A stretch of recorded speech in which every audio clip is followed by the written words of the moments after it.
A good day to you all, the children of God.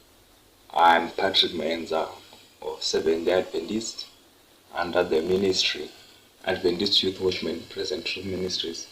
So today we are going to have a short study on SDA and Cov-19 and the 2020 to 23 crisis and the mind and the medical missionary and the 144,000 patients, all in line with the great controversy.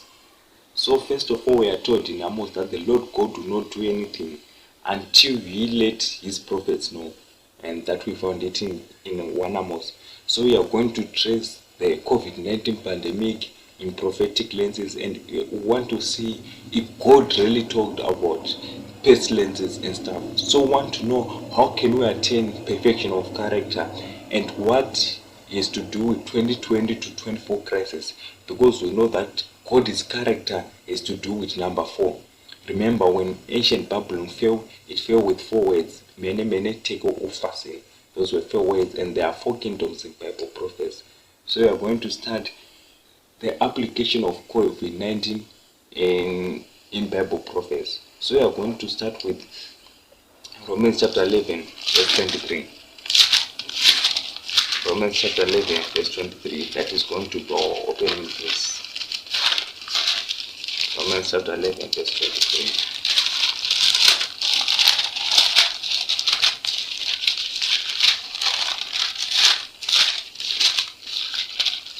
Okay, so I'm going to start with Romans chapter 11, verse 23. And here it reads,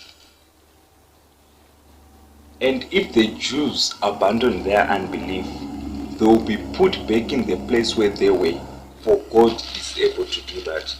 So we are having a scripture in the Bible where God through Paul is telling us that if the Jews did not abandon their faith, they would have been put back to the place where they are. So in parallel text, we can say that if Seventh-day Adventists, if we haven't abandoned the faith that we have, the spirit of prophecy that we are holding, then if we come back to the pillars of our faith, then God is able to put us back to our place, because God is able to do that. So that is the first plea I can give to you all. So before God can go with us through this journey, we need to come back to our pillars. And we read from the spirit of prophet that we have nothing to fear for the future, lest we forget the past dealings of our God. So our only fear for the future is forgetting how God has led us from 1844 up to 1863 and so on and so on and so on and so on until today. So we have to go back to the pillars, to the foundation of our faith, and God is able to take us back and to put us back at our first stage. So we are going we need to uproot, like we need to discover from the Bible prophecies about pestilences, about pandemics, about COVID and so on, so that we know what does God say when it comes to those things. Then we know what to say, we know what to teach, and we know so that we can prepare for the coming crisis. Remember, prophecy is something to do with the righteousness of character, with the perfection of character, because we read, for we have the sure word of prophecy, for which we do good when we take it unto it. So it brightens up like the morning star. So we have the sure word of prophecy, and the sure word of prophecy, it will raise up the Death Star within us. So we are going to read from Matthew chapter 24. I want you to get the context of this verse. Matthew chapter 24. Matthew chapter 24, verse 3. As Jesus sat on the Mount of Olives, the disciples came to him in private. "Tell us when all this will be." So we are getting from the text that as Jesus was sitting, the disciples came. They wanted to know quite a number of things from God, but they asked their first question, "Tell us when all this will be." When all this will be. So they need the time when all this is going to occur. They need the season when all this is going to occur. They ask it, and what will happen to show that is the time for your coming? So the disciples need to know the date and the signs. So my brothers, if you check the history of Jesus, you see that Jesus didn't answer every question. But Matthew chapter 24 is one of the longest chapters in the Bible, but with only 2 questions. Tell us when all these things shall be, and what are the signs of your coming? So it is the date and the signs of Jesus Christ coming.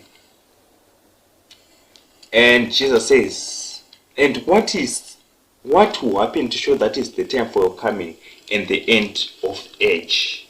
So let us now go to Matthew chapter 7. So Jesus is now answering the question asked by the disciples.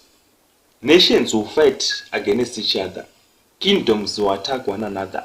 There will be famines and earthquakes everywhere. So Jesus is, in another way, is telling us that if you hear of a famine alone, that is not the sign of my coming. If you hear of an earthquake alone, that is not the sign of my coming. But Jesus tells us, nations will rise against nation, kingdom will rise against kingdom, and there will be famines, pestilences, and stuff. So, why did we say 2020 to 2024? It is only in 2020 when COVID hit the whole world. That is the first pestilence which made many businesses to totally shut down. And it is, and if you check on Google, you hear that for the first time the National Basketball Association shut down. So there was a total shutdown from all over the world. So Jesus is telling us, you hear of famines, you hear of earthquakes. So what is earthquake? We want to interlink it in the aspect of the climate change. Earthquake, earth and quake. Earth, that means that the earth we are in, and quake, that means it is changing. It is devastation. It is changing in something. So it is devastation of something. So earthquake. So earthquake is to do with climate change. And we can hear it all over the world that they want to adjust on the climate change here. When the sun just span a little bit, the climate change, and this all will lead to the mark of the beast. So we are told in Matthew chapter 24 that Jesus, in other words, he say, you are going to hear of climate change, you are going to hear of COVID-19, you are going to hear of Ukraine and Russia war, you are going to hear a lot of things. So when you see those signs, then surely, brethren, you must know that I am about to come. Those are the signs of the first coming of Christ. But if you dig deeper, you hear Jesus say, those are just the birth pains. That means we are going to come out to the great pains, which is Daniel chapter 12, verse 1. A time of trouble is coming, which never was and will never be. So that is what we hear from the Bible. So we want to see, what does God say when pestilences come? We are going to find that in 2 Kings chapter 8, verse 37. 2 Kings chapter 8, verse 37. 2 Kings chapter 8, verse 37. What does God say about pestilences? 2 Kings chapter 8. So 1 Kings chapter 8, verse 37 is Solomon's, is David's purpose. 1 Kings chapter 8, verse 37. 1 Kings chapter 8, verse 37. We read, when there is a famine in the land or an epidemic. So COVID is an epidemic. So when there is a famine, hunger, or we are hearing of hunger everywhere. When there's famine in the land or an epidemic, or the crops are destroyed by scorching winds, climate change, or are attacked by their enemies, or when there is a disease or sickness among them. So we hear disease or sickness. So COVID falls under the category of disease, of sickness. So we hear that God is telling us a counsel that if when one of the signs come, when there's a famine in the land, when the crops are being scorched by the flaming heat of the sun, then he gives us a remedy. Want to see that remedy? And we found it in Deuteronomy. Want to identify COVID in the Bible prophecies? Then we want to see what does the Bible say when we see those signs. So we are going to find that from Deuteronomy chapter 28, verse 21 to 22. So Deuteronomy chapter 28, verse 21 to 22. Deuteronomy chapter 28, verse 21. It reads,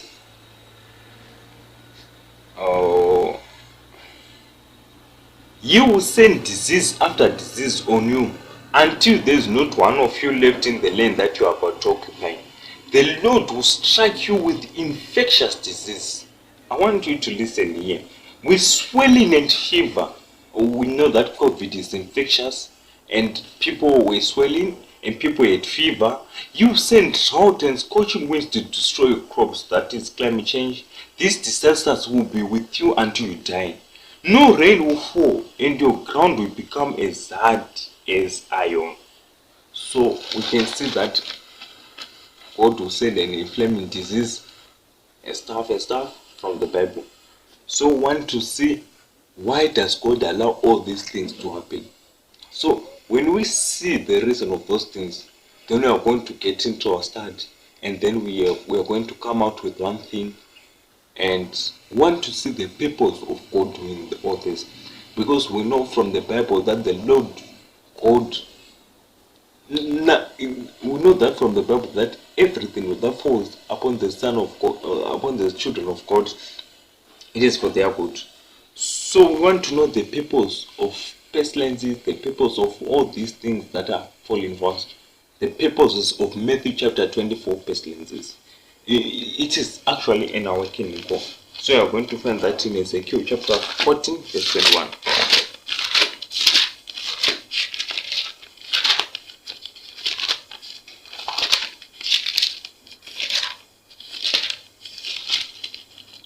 Ezekiel chapter 14, verse 21. This is what the sovereign Lord is saying.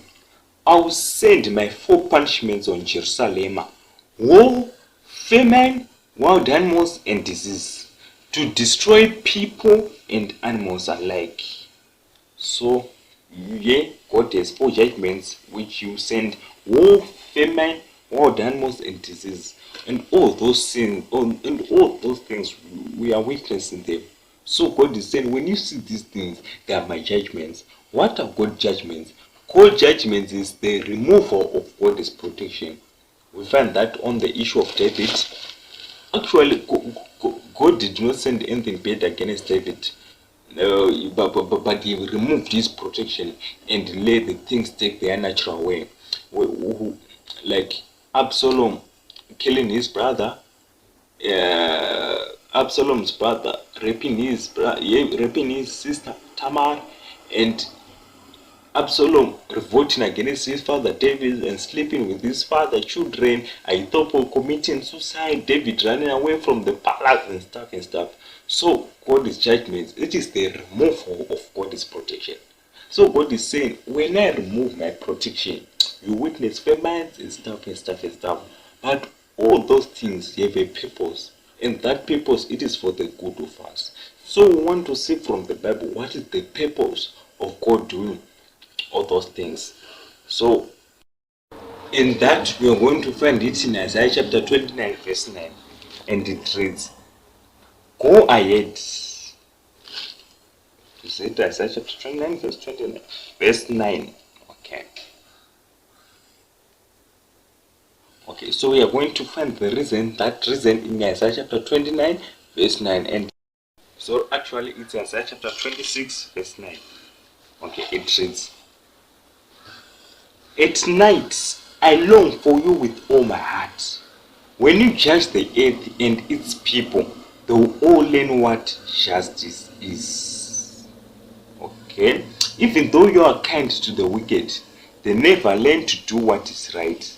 Even here in a land of righteous people, they still do wrong. They refuse to recognize your greatness. So the reason for God's judgments, it is for us to learn justice. And King James Version, it is for us to learn thy righteousness. So the reason of God's judgments is for us to learn the righteousness of Christ. So the reason of Matthew chapter 24, the reason of all those stuff, famines, pestilences and stuff, it is for us to learn the righteousness of Christ. So that is what we are going to learn. And in book Sons and Daughters, page 259, we hear that there's one prevalent topic which is going to be preached by every present truth minister, and that is the righteousness of Christ. So that is going to be our topic today. So my brothers, if you are going to start on the signs of time, I want you to just go on Google and search 2023 market recession. You are going to hear that a big market recession like never before, which exceeds that even of 2008, is going to come. So we need to prepare. We need to prepare, for we are on the verge of a stupendous crisis. We need to prepare. So when a market recession, so we need to prepare for the coming market recession. And how do we prepare? Actually, we are going to prepare only in two things: by the righteousness of Christ and by going to 411. So we are going to start. Okay. We are going to start with 1 Corinthians chapter 1, verse 21. We are now starting our study. 1 Corinthians chapter 1, verse 21. 1 Corinthians chapter 1, verse 21. For God in his wisdom made it impossible for people to know him by means of their own wisdom. So we have been told that God in his wisdom, he made it impossible for us to understand God in our own wisdom.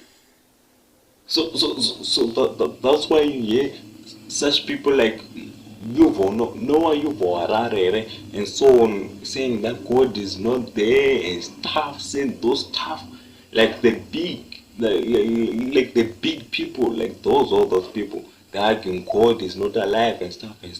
It is because they are trying to use their wisdom to try to rationalize heavenly things. So we are being told by the Bible that God made it so that in our wisdom we can never understand God in our wisdom. That's why in one instance when Jesus was asked, who is going to go to heaven? And he said, those who are childlike. So we need to be humble, we need to be meek, and we need to be lowly. Those principles, we learn them in Matthew chapter 11. So the verse continues saying, instead, by means of the so-called foolish message we preach, God has decided to save those who believe. So by the foolishness of the cross, God made it so that he can save those who believe in the message of the cross. So that's actually the whole thing coming. So let us go to Jeremiah chapter 8, verse 22.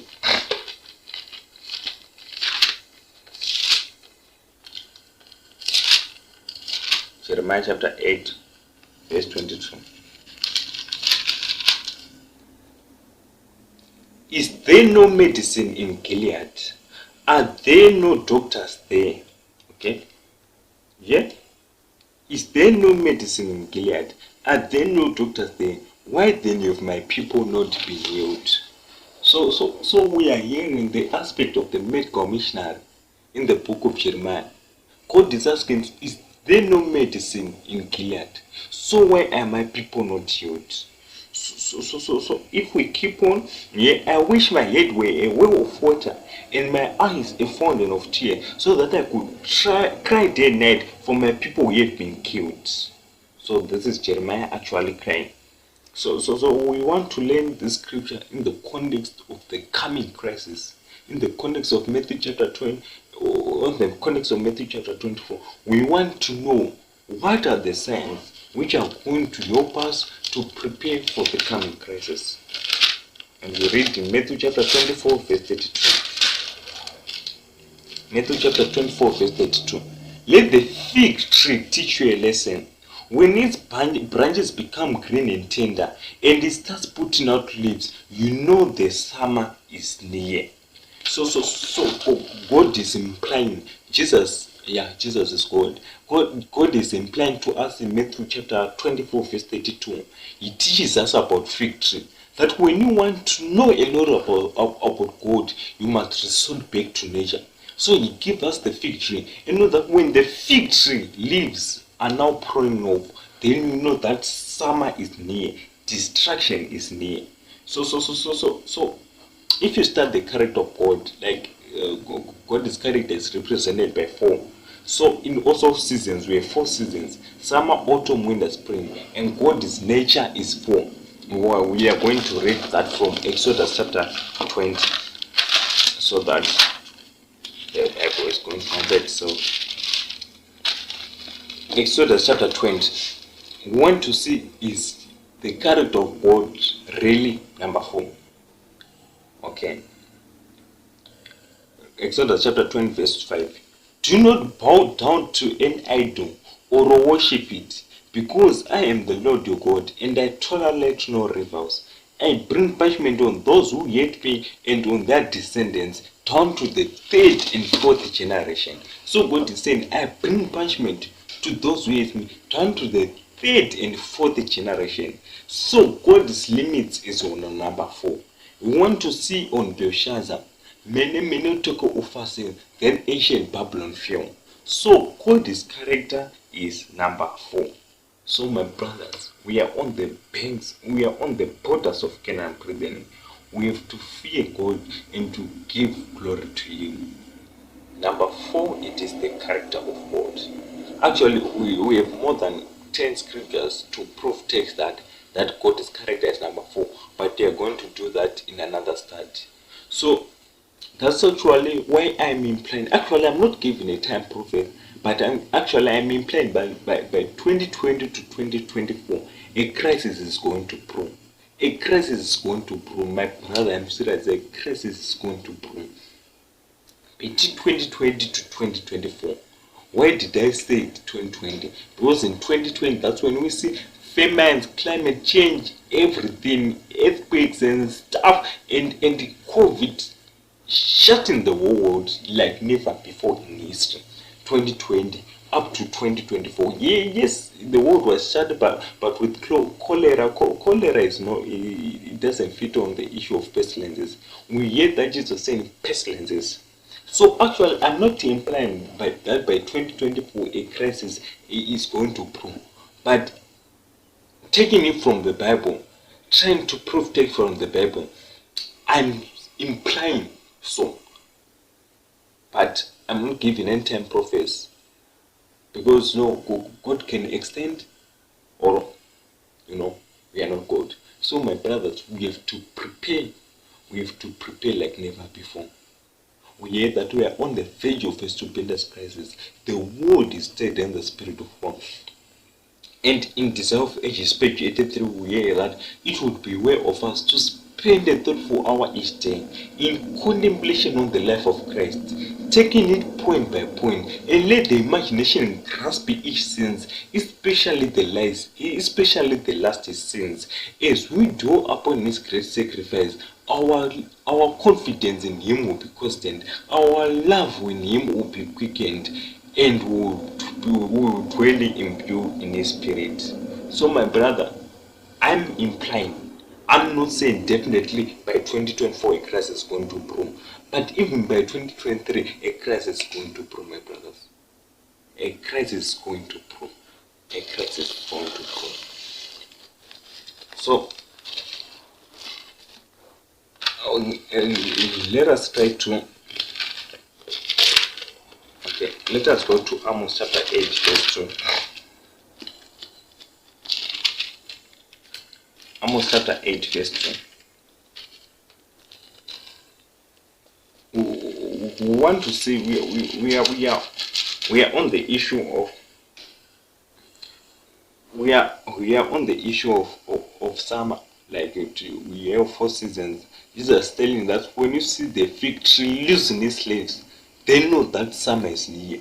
So my brother, I'm just implying that summer is near. We need to prepare for the crisis which is going to take the world like an overwhelming surprise. Let us read from Amos 8 verse 2. It reads, "The Lord asked Amos, what do you see? A basket of fruit," I answered. "The Lord said to me, the end is come for my people Israel." So you're saying God is taking nature and implying to us nature on the coming crisis. I will not change my mind again about punishing people. On that day, the songs in the palace will become cries of mourning. There will be dead bodies everywhere. They will be thrown out in silence. So God is using nature to illustrate.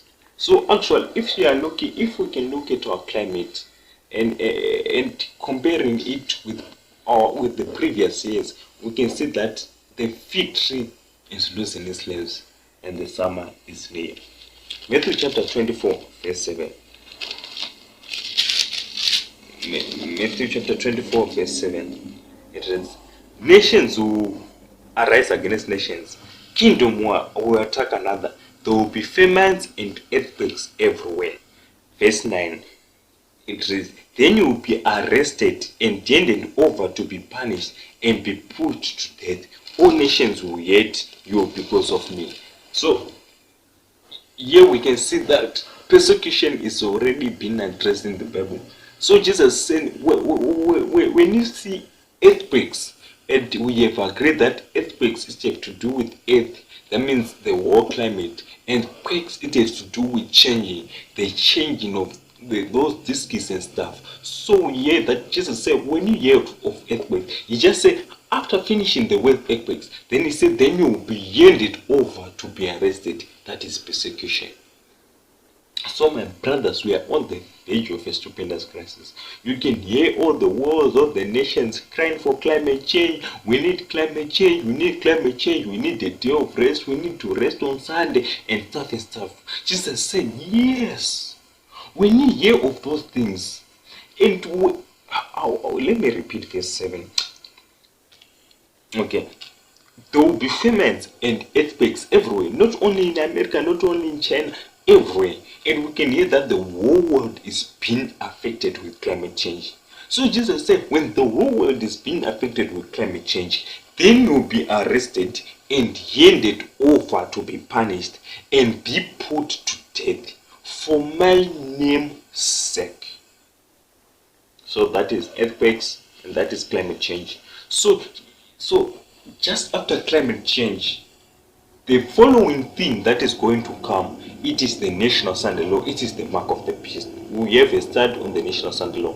So the earthquakes, the famines, and all those stuff, they are the beginning of sorrows. So there shall be earthquakes and changes and then persecution. Thank you. So what is the purpose of knowing time? The purpose of knowing time is to know Jesus. Remember when Philip asked it, when Jesus said, who am I? And Philip told whatever he told. And Jesus said, but I have been with you all this long, but you have not yet known me. What is Jesus? Jesus is his character. So if you start, you see that the delay which is happening now, it gives the wrong impression on the character of God. So we are coming to a crisis, a big crisis, a big crisis. And before every battle, you see that God did a shaking and sifting. Before every battle, God did a shaking and sifting. So for this time, before the coming crisis, I'm not going to imply that 2024, but we are just trying to have a prophetic period. But before this coming crisis, God is going to shake and sift us like never before. And the shaking and sifting, it has already begun, because in early writings or last day events where in 1902 Sister White said the shaking has already begun. So we want to see that before every mighty battle, God did the shaking and sifting first. We are going to find that in Deuteronomy chapter 20 verse 1. Deuteronomy chapter 20 verse 1.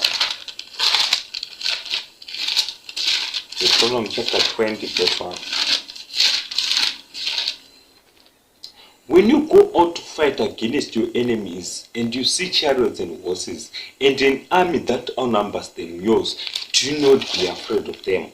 So God is preparing his people for battle. And he said, okay, my children, when you go to battle, and you see a big army with horses, with chariots and stuff, with guns, with cameras, with video and stuff, with the big army, the New World Order army, the United Nations army, with those tanks, with those guns, with the civilians and stuff. God is saying, okay, my children, but do not be afraid of them. So it is not the characteristic of God's children to be afraid of any earthly power, of anyone. Expect the Lord thy God. So God is saying, when you see all those things, my children, when you are going to battle, when you are going to crisis, don't fear anyone. So that is the first phase of the shaking and safety. It's about the heart.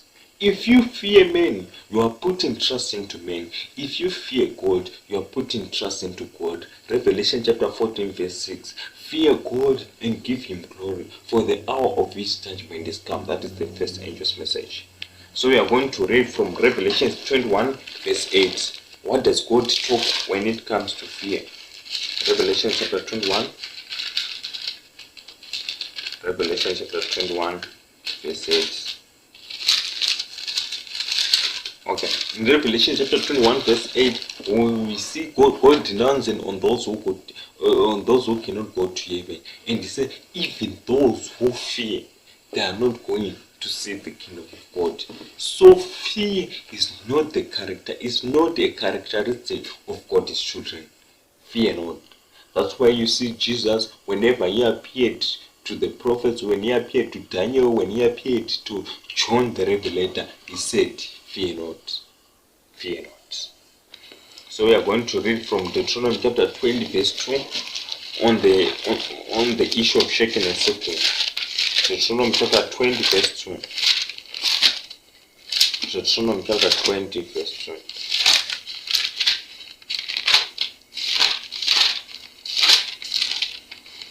Verse 2. Before you start fasting, a priest is to come forward and say to the army, men of Israel, listen, today you are going to battle. Do not be afraid of your enemies, or lose courage or panic. Verse 4. The Lord your God is going with you, and you will give you victory. We are going to read to verse 10. Then the officers who address the men and say, is there any man here who has just built a house, but has not yet dedicated it? So we hear that God is saying, when you are going into battle, he said, let the priest stand in front of the men and encourage the men and ask the men, is there any man who has built a house and has not dedicated it? If so, he is to go home. Otherwise, if he is killed in battle, someone else will dedicate his house. Is there any man who has yet planted a vineyard, but is not yet had the chance to harvest his grapes? If so, he is to go home. Otherwise, if he is killed in battle, someone else will enjoy the wine. Verse 7. Is there anyone here who is engaged to be married? If so, he is to go home. Otherwise, if he is killed in the battle, someone else will marry the woman he is engaged to. The officers will say to the men, is there any man here who has lost his nerve and is afraid? If so, he is to go home. Otherwise, you destroy the morale of the others. When the officers they finish speaking to the army, leaders are to be chosen for each unit. When you go to attack a city, first give its people a chance to surrender. So God is implying to us that when it comes to battle, when it comes to the war of this great controversy, if I have anything still attached to my heart, I must either choose the thing attached to my heart or I must choose God. So, many of us are attached to our family, attached to our houses. So God is saying, if there is a man who is about to go to war, but is still attached to his wife, let him leave and go back to his wife and be engaged. Not for any spiritual reason, but he said otherwise you will find that wife being taken by another one. If there's men who have planted a vineyard, let him go back to his vineyard. Otherwise, when he dies, someone will eat his grapes. So when we are in this war of the Greek controversy, we have to surrender all what we have to Christ. And all to Jesus I surrender. All to him I freely give. I will ever entrust in his presence. Okay, we are going to read from Patriarchs and Prophets 184 on the coming crisis. Patriarchs and Prophets 184. Okay.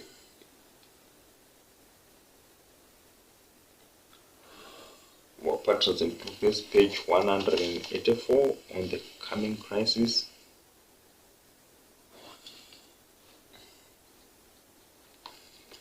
Okay, and it reads, multitudes, the dark, okay, 184, wearied with this journey, the wanderer lay down upon the ground with the stone of his pillow. As he slept, he beheld a ladder bright and shining, whose base rested upon the earth while the top reached to heaven. Upon this ladder, angels were ascending and descending. Above it was the Lord of glory, and from the heavens his voice was heard, I am the Lord God of Abraham thy father, and the God of Isaac. Okay. So actually this is not the quotation I was looking for. I was looking for the quotation who say human laws will be made so stringent, and men and women would dare not to observe the 7-day as a Sabbath for fear of wanting for food and clothing. So I want to see the aspect that men will not stand during the time of the shaking and sifting because of want of food and clothing. Okay, we are going to read from Judges chapter 7 verse 2. Maybe we'll find a better implication. Judges chapter 7 verse 2. The Lord said to Gideon, the men you have are too many for me to give them victory over the Midianites. So this is not shaking and sifting. They might think that they won by themselves and so give me no credit. Announce to the people, anyone who is afraid should go back home. So God is saying, when it comes to the great controversy, anyone who is afraid, anyone who tremble, anyone who fear, not fearing the Lord and not trembling for the Lord, but anyone who fears for himself, he must not go to war. And anyone who is and we will stay yet Mount Gilead. So 22,000 went back, but 10,000 stayed. So the first shaking, 22,000 went back home and 10,000 stayed. So that is how God shakes. If you are afraid to stand for the truth, if you are afraid to stand in the courts and so on, saying the Holy Sabbath is Saturday, if you are afraid to denounce witches, if you are afraid to stand for the truth, if you are afraid to stand for the true medical missionary, if you are afraid to stand for the true education, God says, oh my child, I cannot go with you to war. And so we had that 22,000 left. Then the Lord said to Gideon, you still have too many. Take them down to the water, and I'll separate them for you then. So we hear that God illustrates the ending with the beginning. So the first test given was the test of being strong, the test of not being afraid. but the children of God, the second test was the test on the made commissioner. It was the test on the tide. It was on the test on the passion. Just like Daniel, the first test was the test of being brave. And his friends, they stood brave and said, no, we are not going to eat the king food. And the second test which they took, it was on the test of diet. So God illustrates the ending with the beginning. And Adventists were the second test. We had this test on the Med Commissioner on the COVID-19 pandemic. Some took the vaccines knowingly, and some didn't take the vaccines knowing that God doesn't approve of these medications. God only approves of one art of the medical art, and that is the art of using the true medical missionary. So I want to say on verse 5, if you take them down to the water, and I tell you, separate them from you then. If I tell you a man should go with you, you go. If I tell you a man should not go with you, you will not go. Gideon took the men down to the river, and the Lord said to him, separate everyone who laps up the water with his tongue like a dog, from everyone who gets down on his knees to drink. There were 300 men who scooped up water in their hands and left it. All the others go down on their knees and drink. So, my brother, we want to have a spiritual implication on this. So, God said, Gideon, you still have 2 men, 10,000 are 2 men. Take them to the water and want to see their appetite, how they are. So when they were drinking the water, some were kneeling and some were stuff. But God took those who were not kneeling, but they were drinking water facing the wall. So when it comes to diet, God wants us to eat not with the mind of filling our thumbs, but to eat facing at the crisis. So the only soldiers which were taken by Gideon, they were those soldiers who were drinking water while facing to the crisis. They were not focusing on what they were eating. They were drinking water for strength, but while focusing on the crisis. So we have many Adventists now who are eating things God forbidden. God says, my children, you are going to a crisis. I don't want you to start practicing the Eden diet to prepare. And in Cancelled diet, we hear that there's a strong link between the body and the mind. If one falls sick, the other sympathizes. If the stomach is sick, the mind sympathizes. If the mind is sick, the stomach sympathizes. That's the link between the body and the mind. So God said, no. I'm going to take this few one. So God can reason an even of 100. But on the last crisis, God is going to raise an army of 144,000. So this is the time of shaking and sifting. So the first test of Gideon's soldier was on the heart. They were tested first by God's word, and the second test was on appetite, the way they drink with water. Some drink with eyes facing to the battle, and some drink with eyes facing on the water. So our habits of eating and drinking, they show if we are of the world or not of the world. So my brother, when you are eating your food, the angels can see that this man is of the world and this man is not of the world. Your dressing, it shows this man is of the world and that man is not of the world. The way you talk, my brother, it shows everything. So just because of the things we take lightly, because of food, they were shaken and sifted. So we are on the verge of a stupendous crisis. We need to prepare on what is going to take the world as an overwhelming sacrifice. We need to pray. We need to prepare. We are on the verge of a stupendous crisis. So, because we practiced the false medical missionary during the COVID, we allowed vaccines, we allowed pills, we allowed medication that God didn't allow it. That was false medical missionary, and we failed on the second test. May God have mercy and give us another test and see if we can stand. We have already failed on the second test because we are not serious. We are not serious. We are not serious. But some of us, we didn't know, we're just living. So we are told to go away of the living bread. Revelation chapter 13, verse 14. Revelation chapter 13. I lost scriptures. Okay. So we want to see the reason why Jesus performed miracles. Remember, on the beginning of our study, we said that we are going to start on the main commissioner. So we want to see the reason why Jesus performed miracles. And we find that in John chapter 6, verse 2. John chapter 6, verse 2. John chapter 6, verse 2. The purpose of Jesus' miracles. Because we are in the Bible that we are going to see many wonders from many prophets. John chapter 6, verse 2. Verse 2. A large crowd followed him because they had seen his miracles of healing those who are ill. Those who are ill. So the purpose of the miracles of Jesus, it was for healing those who are sick. So Jesus was a made commissioner. He never performed a miracle for giving food. For giving money to people. No, Jesus never performed that miracles. He never performed the miracle of prosperity. Jesus was a made commissioner.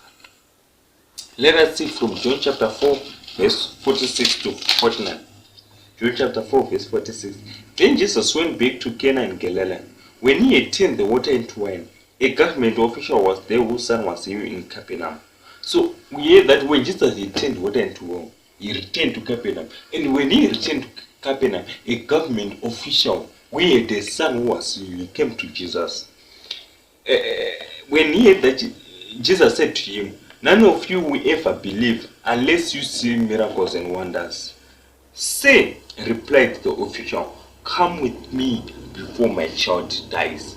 So the purpose why Jesus performed miracles, it was for the good of others. It was for the good of the youth of others. That means Jesus was a made commissioner. So we are going to read verse 53.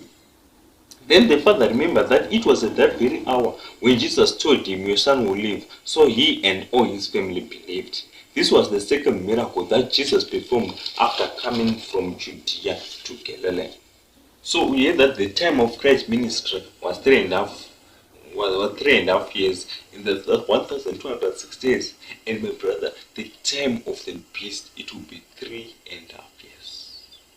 So there's a prophetic meaning here. So the miracles, there are two reasons. In Revelations, we hear that the beast will perform signs and wonders. So we have miracles and we have deception.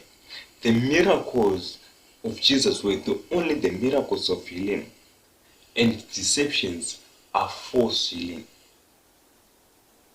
So we have two acts of made commissionaries. We have two made commissionaries. We have Jesus and we have the devil. Do you hear me? We have Jesus and we have the devil. So I want to imply that the false made commissioner links with the mark of the beast, and the true made commissioner, it links with the seal of God. So false healing in the Bible, it is okay.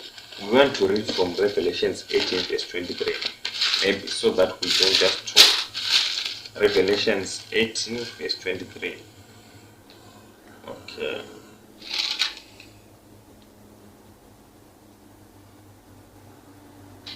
Revelation 18 verse 23. We want to say about the first made commissioner. "Never again would the light of a lamp be seen in you.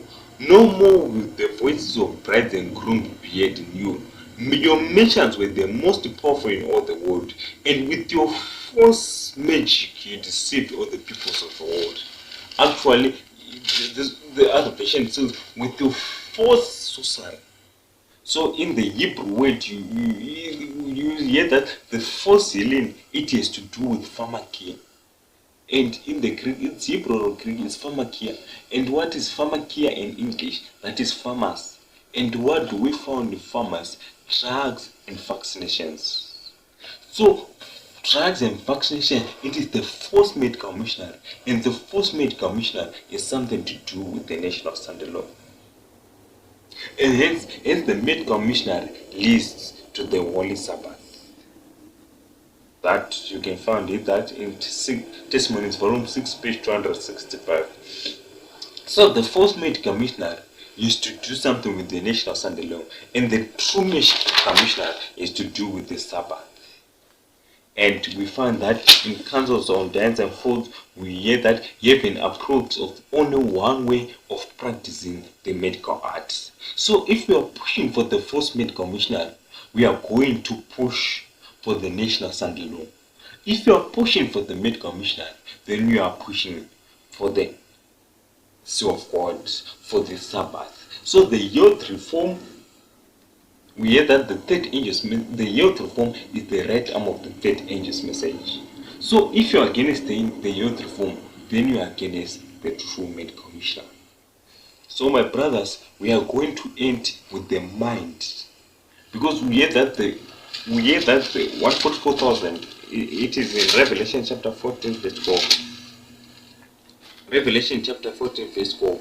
Yes, the patience of the saints and those who have the faith of Jesus Christ. So we hear about the patience of the saints.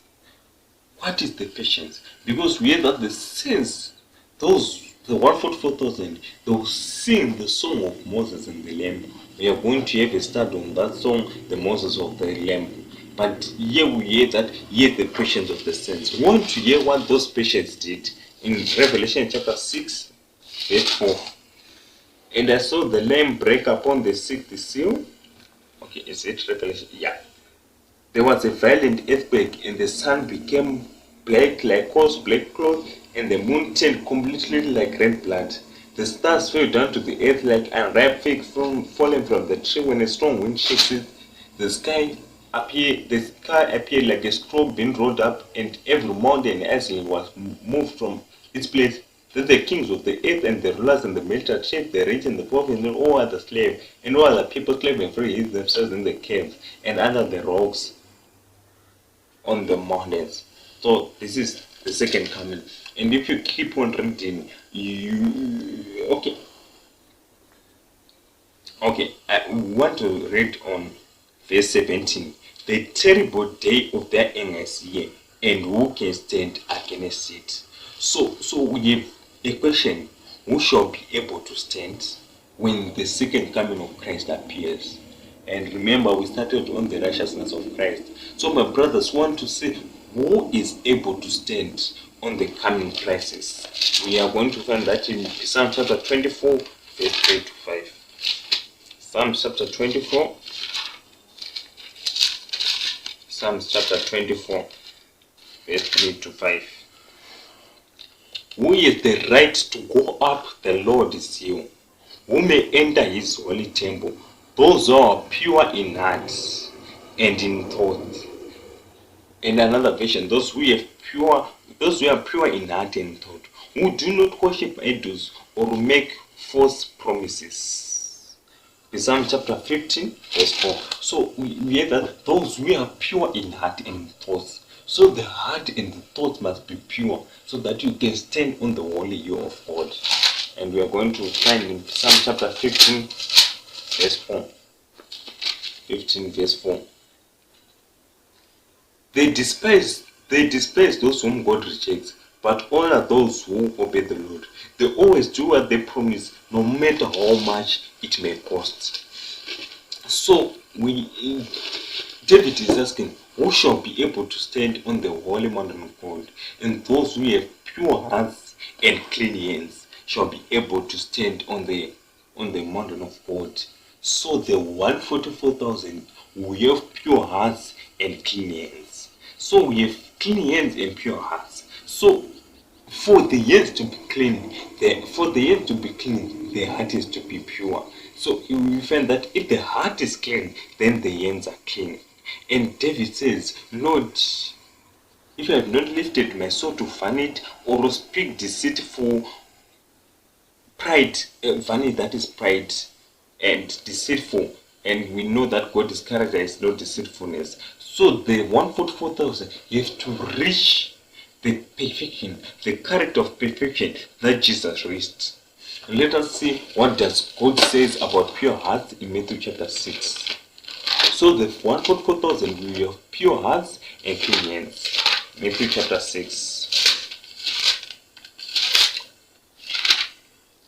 Matthew chapter 6. Matthew chapter 6. Matthew chapter 6. Okay, it's about, it's on the Beatitudes.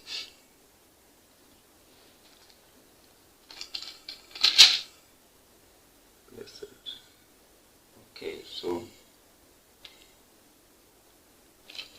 okay, actually it says, I'm losing the verse. Okay, it says, blessed are the pure in heart, for they shall see God. So the people who are going to be able to stand on the coming crisis, the people who are going to be able to stand on the second coming of Christ, that the people with pure hearts and clean hands. We want to see what does the Bible say about the heart. In Proverbs chapter 20 verse 9. Proverbs chapter 20 verse 9. Can anyone really say that his conscience is clear, that he has got rid of his sin? So it is about the heart. Can anyone say his conscience is clear? So if I can just tell myself that I'm now pure, I'm now holy, then to God that is deceitfulness. So David is asking, Lord, if I have ever raised my hand in vanity, the Lord punish me. Matthew chapter 15 verse 19. Matthew chapter 15 verse 19. For from his heart come the evil ideas, which lead him to kill, commit adultery, and do immoral things, to rob, lie, and slander others. So every bad thing which we do, it comes from the heart. So for our ears to be clean, we must first have a pure heart. If the heart is pure, then the hands are clean. If the heart is impure, then the hands are unclean. So the heart, for it to be, so for the hands to be clean, the heart is to be pure. So in counsels and deaths and fruits, we hear that the start of the mind must be the start of the lifetime. So in the heart, that is where we find sin. The hands just to comply, but sin starts from the heart. Dressing, it all starts from the heart. Food, it all starts from the heart. Unholy union, it all starts from the heart. John 3 verse 16. For God so loved the world that he gave his only begotten son. So giving his only begotten son, that was not just an act, but God first loved the whole world, and he later gave the whole world. And he later gave he gave the world his only begotten son. So everything we do is starts from the heart. Let us see from Proverbs chapter 4 verse 23. Proverbs chapter 4 verse 23. Proverbs chapter 4 verse 23. Be careful how you think. Your life is shaped by your thoughts. So the Bible is telling us, be careful of how we think, for our life is shaped by our thoughts. And in Proverbs chapter 23 verse 7, we have that, for as a man thinketh in his heart, so is he. So my character is made up of my mind. So the wrong mind and the right mind, it all links up to the character. And in fact, in Testimony volume 5 page 310, we hear that if the thoughts are wrong, then the feelings are wrong. Thoughts and feelings combined make up the moral character. So what makes up the moral character? The moral character is made up of the thoughts and feelings. If I think that I want to sleep with a girl, then I have already corrupted my heart. And then the feelings, then that means the lower passion will start working. So for the moral character to be made up, thoughts and feelings combined. I'm going to repeat this quotation. It is found in Desire of Ages, page 83. It would be well of us if we would spend a thoughtful hour each day in contemplation on the life of Christ. So we are being told by the Spirit of prophets that if we at least spend a thoughtful hour each day in contemplation on the life of Christ, that means the life of Christ will be our life. The mind of Christ will be our mind. The heart of Christ will be our mind. So by behold, it is the nature of the Lord that by beholding will become changed. If in my mind I always behold letting people doing nasty things and stuff, then I'm going to be changed my mind to that stuff. If I behold my mind murderers, stuff, always cherishing murderers, always loving this life of Hitler, the life of Mussolini, the life of all those dictators, my mind is going to be changed up to that same character. So by beholding Christ, we become changed. That's why we have the song to the cross, near the cross. By beholding, we become changed. So by contemplating on the life of Christ, if we would spend a thoughtful hours each day in the contemplation on the life of Christ, that means if we would spend a thoughtful hours each day having our mind dwelling on the life of Christ. So the mind, if it was on Calvary and if it was on the life of Christ, then my feelings and my character will be changed to the character one of Christ. So by beholding the cross, my life will be changed by the cross. John 14 verse 15, if you love me, keep my commandments. If I let my mind dwell on the commandments of God, then by beholding the commandments of God, by contemplating on the commandments of God, the commandments of God became my character. Do not steal and I will not steal. Do not commit adultery and I will not commit adultery. Observe the Sabbath day to keep it holy, I will observe the Sabbath to keep it holy. Worship God, I will worship God.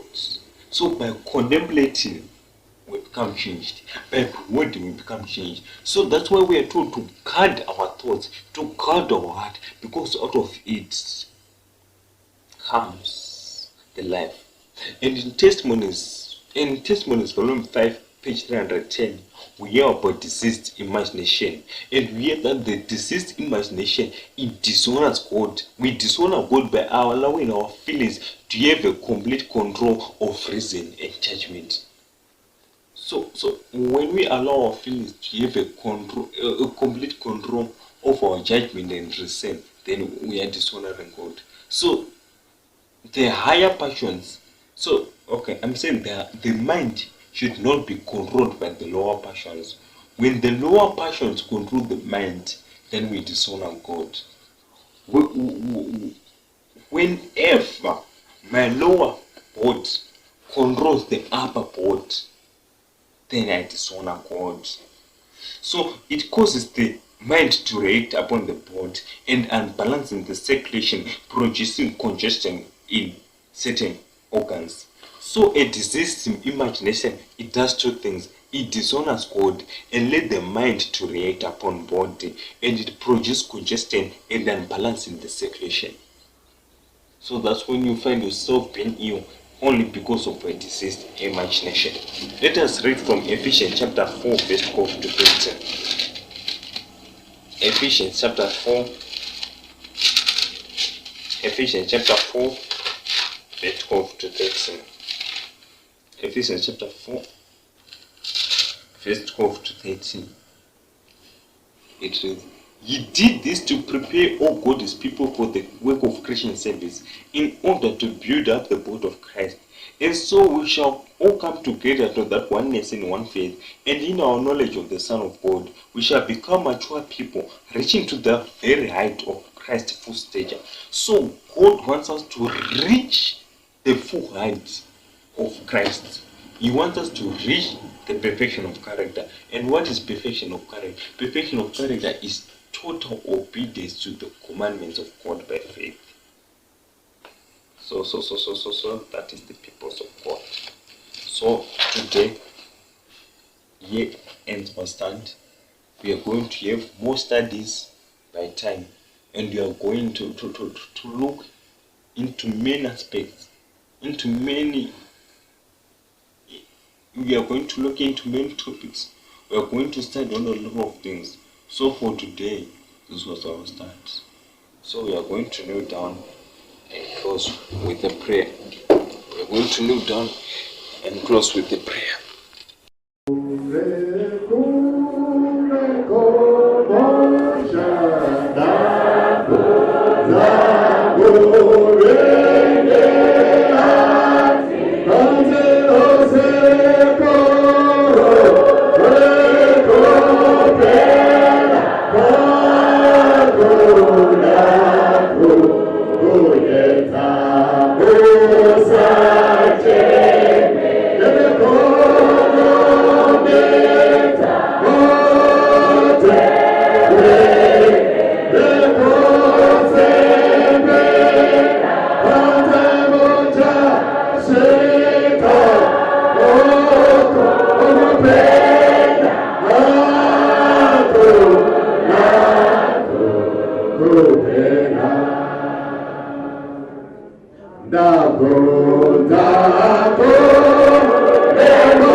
It's